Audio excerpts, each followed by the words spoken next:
The boy has had this dream over and over. The perfect sky seemed incapable of harboring a nightmare with its warmth, the skyline retreating into a far-off horizon that was barely visible. The temperature was that of his heart, and even though only 24 degrees, both of his palms had already begun to sweat as he clasped them together. They slept in a room cleverly sectioned off from the rest of the facility. His sleep was the deepest of all. Even the friends he would suffer to come close to would not have noticed that in the depths of the dream, he trembled slightly. They were contenders on the path to glory in the sacred empire of Solaris, and in the imperially selected candidate's pure bed, there was a soft sound as he shifted.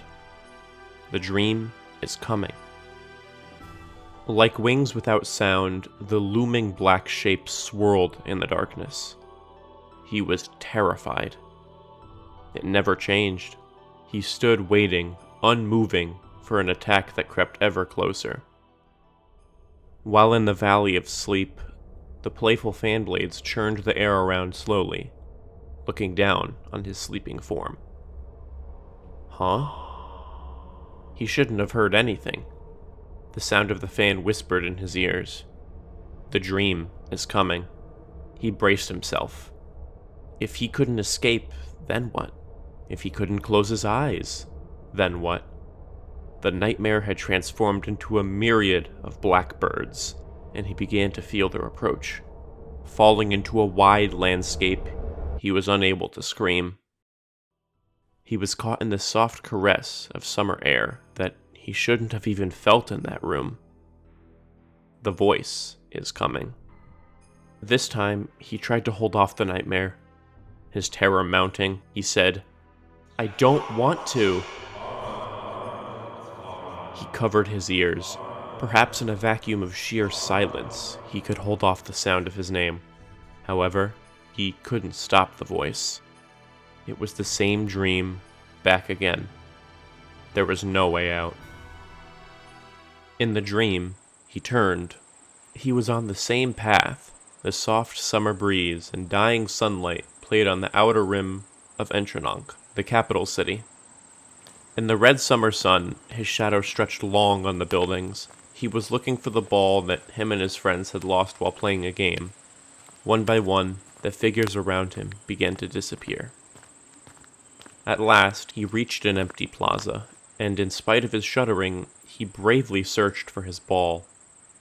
Eventually, the sun sank behind the deep azure sky.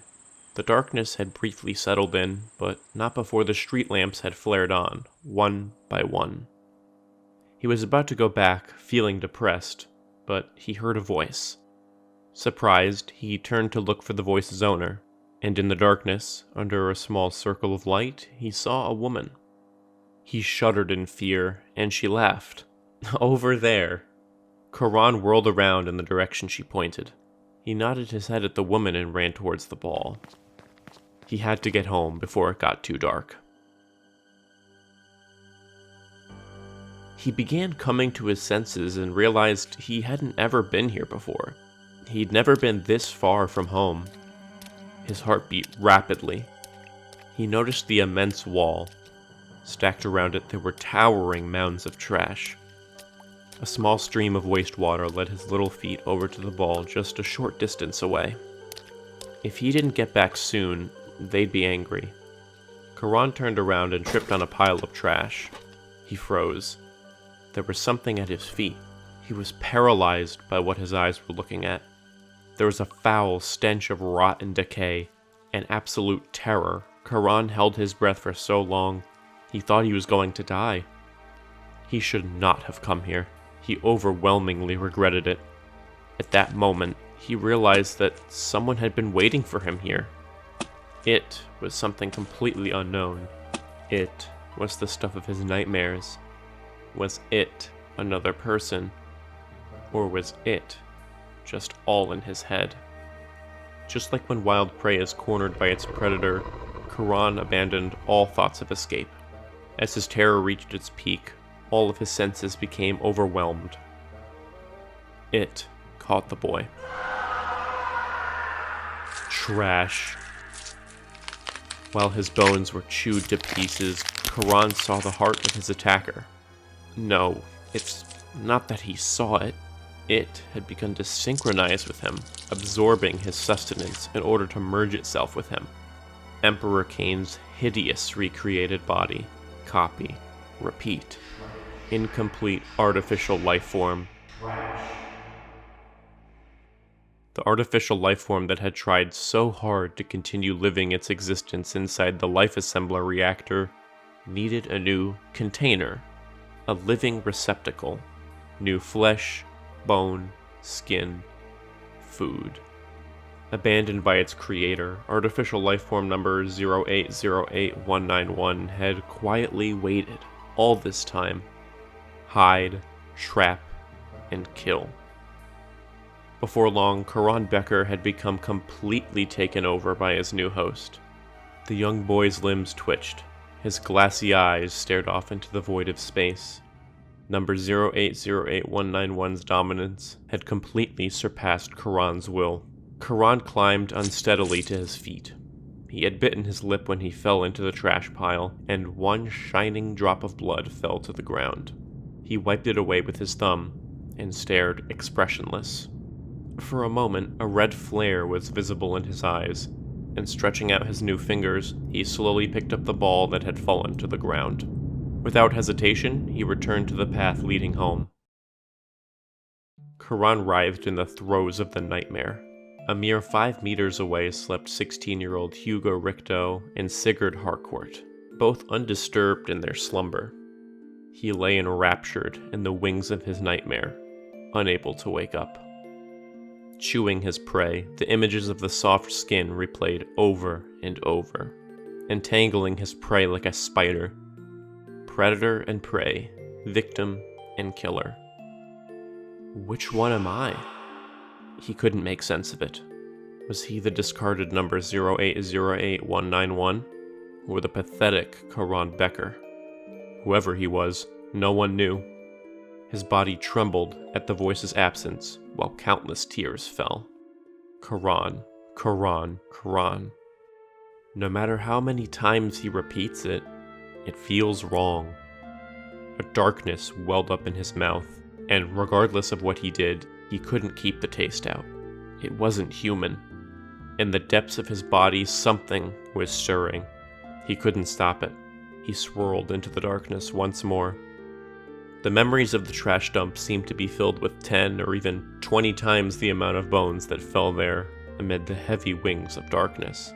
With his brand new ball and countless abrasions on his body, the boy arrived home. It was a semi-colonial in a middle-class area on a perfectly laid-out street. Eventually, he entered one of the most beautiful houses on the block. Long ago, the porch had been colored by flower beds that emitted the sweet scent of blooming boltonias. Above them, a lone cobalt butterfly fluttered. The butterfly, even though there was no wind, stopped and landed on the petals, almost like it was artificially made. For some reason, he remembered this moment so vividly. Karan Becker entered the well-maintained kitchen, headed to the refrigerator, and, pulling out a cold vanilla shake, he took a sip.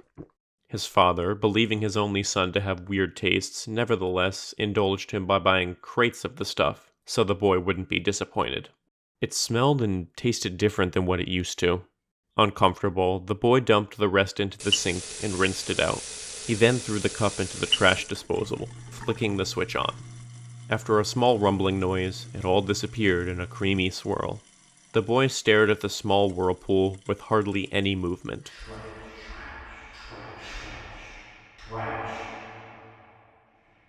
As the last drop had completely washed away, he turned to the living room where his parents were. He had never seen their faces before. He didn't say "Mama," as he always did. Those memories were burned beyond recognition in his mind. The Beckers were found hours later in the charred remains of their home, leaving 15-year-old Karan virtually alone for the rest of his life.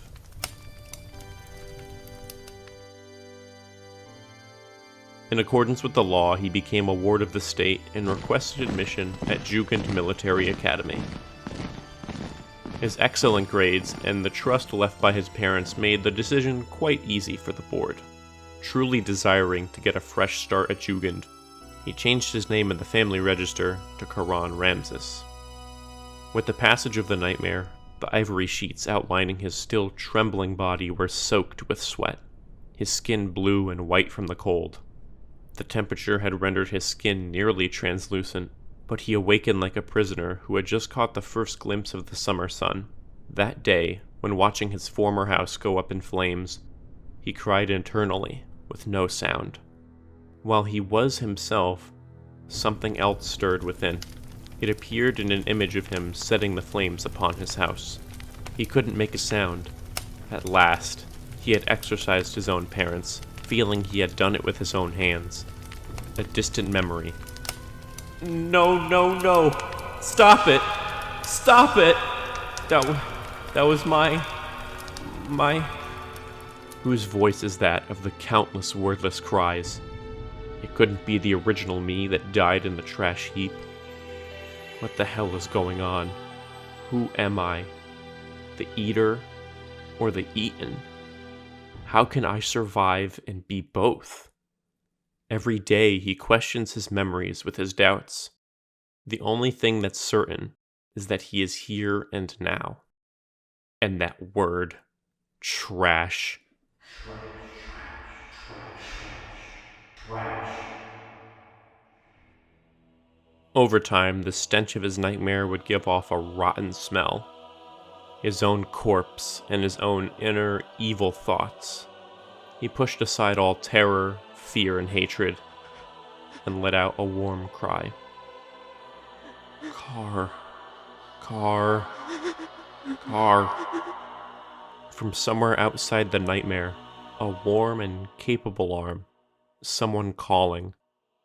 The power of that warmth allowed him to rise up from the darkness, reaching through reality into the depths of the curse, and he returned. Karan Ramsus felt the life return to his body. Looking up, he saw his friend's face, with his dusty skin cradled against his shoulder. His voice sounded husky when he turned his exhausted face up to him. Appearing ill, he said, "Ugh, super noisy." With that, his friend, half asleep, returned to his bed. Ramsus felt a wave of gratitude wash over him. His friend had called out to him and rescued him from the relentless nightmare. He was now safe in the confines of the real world. He too must suffer from nightmares, and after effective drive. Ramsus closed his eyes, squaring his shoulders so the black wings of the nightmare would not come back again. He would guard against the next intrusion of the enemy from his fortress. However, the enemy wasn't outside, and the inescapable truth was that, while the nightmare might change, it would surely attack again. As long as he lived, this curse would not leave him.